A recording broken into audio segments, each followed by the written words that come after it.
اللہم صلی علی سیدنا و مولانا محمد وعلی آلہ وصحبہ وبارک وسلم۔ معجزہ معراج النبی صلی اللہ علیہ وآلہ وسلم کا وقوع پذیر ہونا تاریخ ارتقاء نسل انسانی کا ایک ایسا درخشندہ باب ہے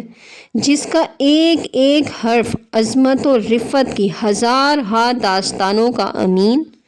اور عروج آدم خاکی کے ان گنت پہلوؤں کا مظہر ہے۔ نقوش کف پائے محمد صلی اللہ علیہ وآلہ وسلم سے لوح افلاک پر شوکت انسانی کی جو دستاویز مرتب ہوئی وہ انسان کے اشرف المخلوقات ہونے کی دلیل ہی نہیں بلکہ ایک ایسا مینارہ نور بھی ہے جو تسخیر کائنات کے ہر مرحلے پر آنے والی ہر نسل انسانی کے راستوں کو منور کرتا رہے گا اور آسمانوں کی حدود سے نکل کر اولاد آدم کو مشاہدہ فطرت کی ترغیب دیتا رہے گا اور اس پر نئے آفاق کے مکفل دروازوں کو وا کرتا رہے گا۔ معجزہ معراج النبی صلی اللہ علیہ وآلہ وسلم میں کئی ایک حکمتیں پوشیدہ ہیں۔ دلجوئی محبوب سے لے کر عظمت محبوب صلی اللہ علیہ وآلہ وسلم تک منشاء ایزدی کے کئی پہلو ذہن انسانی پر آشکار ہوتے ہیں۔ حقیقت احوال اللہ اور اس کا رسول ہی بہتر جانتے ہیں، تاہم ارباب فکر و نظر نے اپنے علم اور فہم کے مطابق اس عظیم سفر آسمانی کی مختلف حکمتیں بیان کی ہیں۔ واقعہ معراج کی پہلی حکمت یہ بیان کی جاتی ہے کہ اعلان نبوت کے ساتھ ہی حضور صلی اللہ علیہ وآلہ وسلم پر مصائب و آلام کے پہاڑ ٹوٹ پڑے۔ کفار کی طرف سے ایذا رسانی کا ایک نا ختم ہونے والا سلسلہ شروع ہو گیا۔ مشرکین مکہ نے آپ صلی اللہ علیہ وآلہ وسلم کو اذیتیں دینے کا کوئی موقع نہیں چھوڑا مگر آپ صلی اللہ علیہ وآلہ وسلم کے قدم نہ ڈگمگا سکے۔ بالآخر اہل مکہ اور اہل قریش نے مل کر یہ فیصلہ کیا کہ معاشرتی سطح پر حضور صلی اللہ علیہ وآلہ وسلم اور آپ کے پورے خاندان کا بائیکاٹ کر کے آپ صلی اللہ علیہ وآلہ وسلم کو حرم کعبہ کے قریب ایک گھاٹی شیب ابی طالب میں محصور کر دیا جائے۔ حضور صلی اللہ علیہ وآلہ وسلم کے والدین اور دادا یہ تو حضور صلی اللہ علیہ وآلہ وسلم کے بچپن ہی میں انتقال کر چکے تھے۔ اب آپ صلی اللہ علیہ وآلہ وسلم کی کفالت اور پرورش آپ صلی اللہ علیہ وآلہ وسلم کے چچا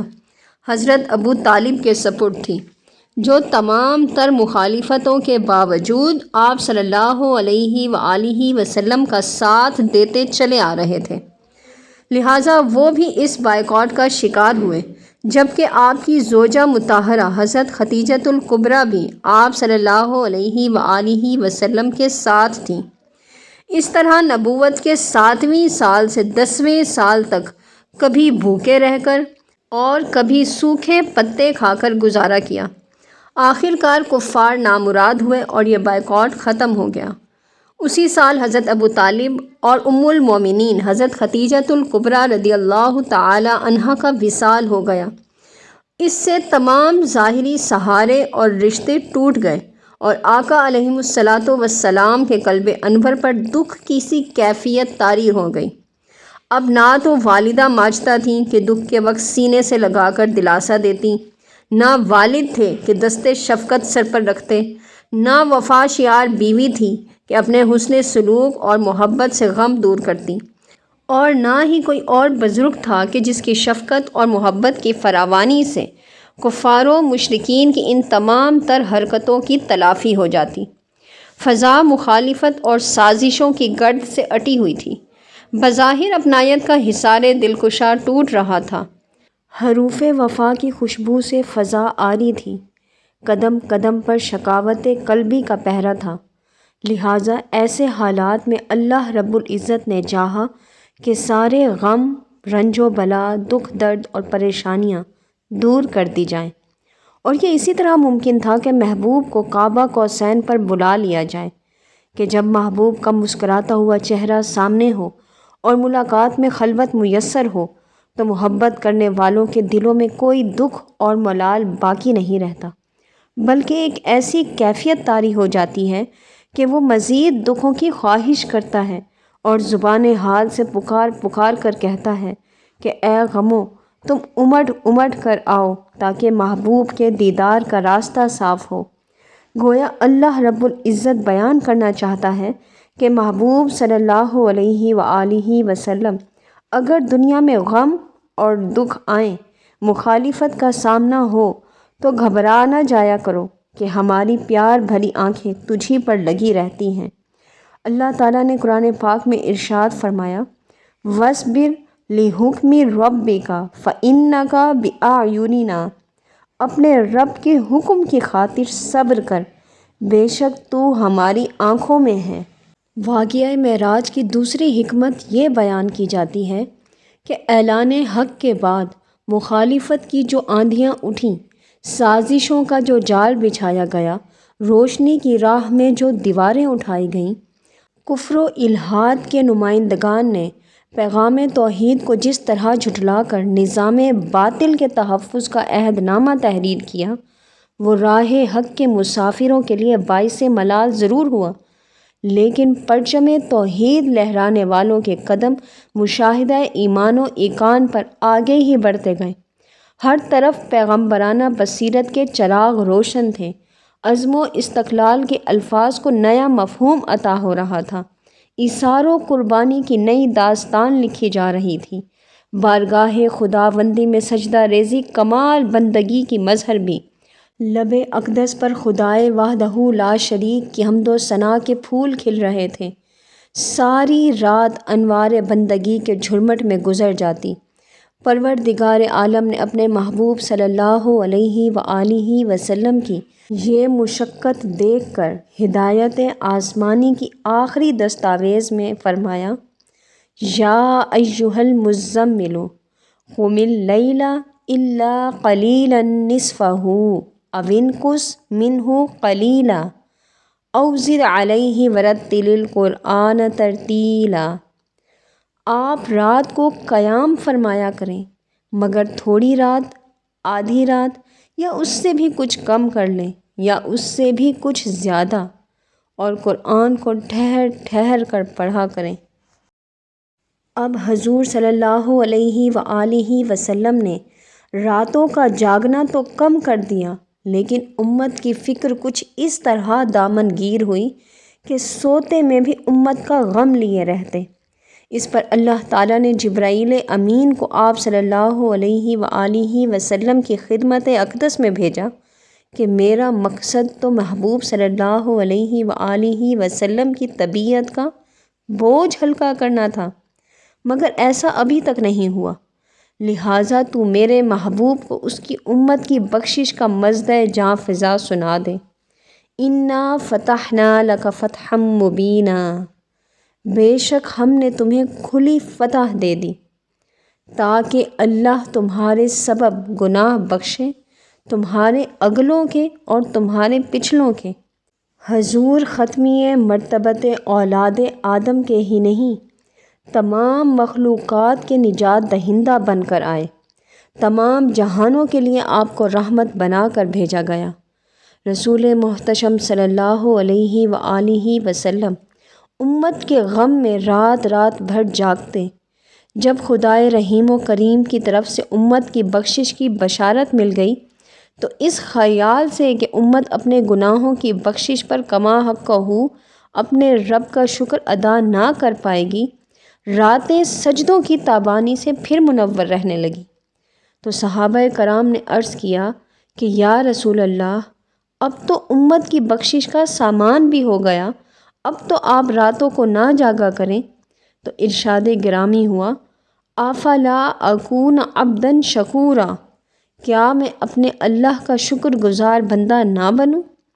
مگر اللہ تعالیٰ کو اپنے محبوب صلی اللہ علیہ وآلہ وسلم کا مشقت میں پڑھنا کیسے پسند آ سکتا ہے؟ لہٰذا فرمایا طٰہٰ ما انزلنا علیک القرآن لتشقیٰ، طٰہٰ ہم نے آپ پر قرآن اس لیے نازل نہیں فرمایا کہ آپ مشقت میں پڑ جائیں۔ قاعدہ ہے کہ جانے والا جب کسی کے گھر جائے تو کوئی نہ کوئی تحفہ ضرور لے کر جاتا ہے، لہٰذا حضور صلی اللہ علیہ وآلہ وسلم جب کعبہ قوسین سے بھی زیادہ قرب فائز ہوئے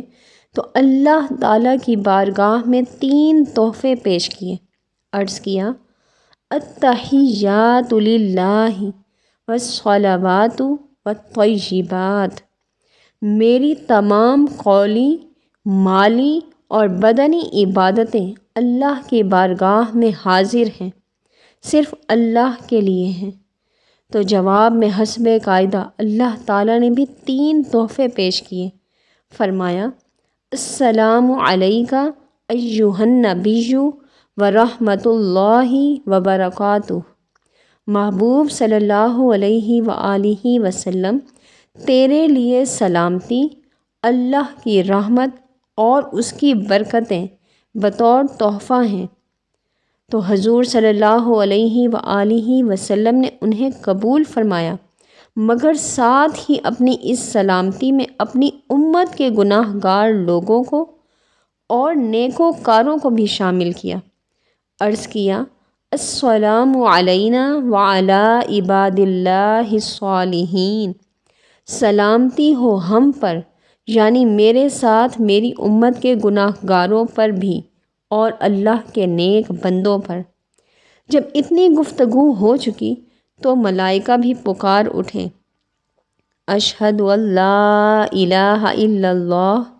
واشہد ان محمدًا عبدہ ورسولہ، میں گواہی دیتا ہوں کہ اللہ کے سوا کوئی معبود نہیں، اور میں گواہی دیتا ہوں کہ محمد صلی اللہ علیہ وآلہ وسلم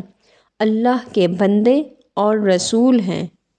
فرشتوں کی اس تصدیق کے بیان کے بعد کہ معراج حق ہے اور ان تحائف کا لینا دینا بھی حق ہے، حضرت امام غزالی رحمۃ اللہ علیہ فرماتے ہیں کہ جب تم السلام علیکہ ایہا النبی پر پہنچو تو یہ تصور کرو، اپنے دل میں نبی اکرم صلی اللہ علیہ وآلہ وسلم کو جلوہ گر سمجھو اور کہو، اے اللہ کے نبی، آپ پر سلامتی اور اللہ کی رحمتیں ہوں اور اس کی برکتیں ہوں۔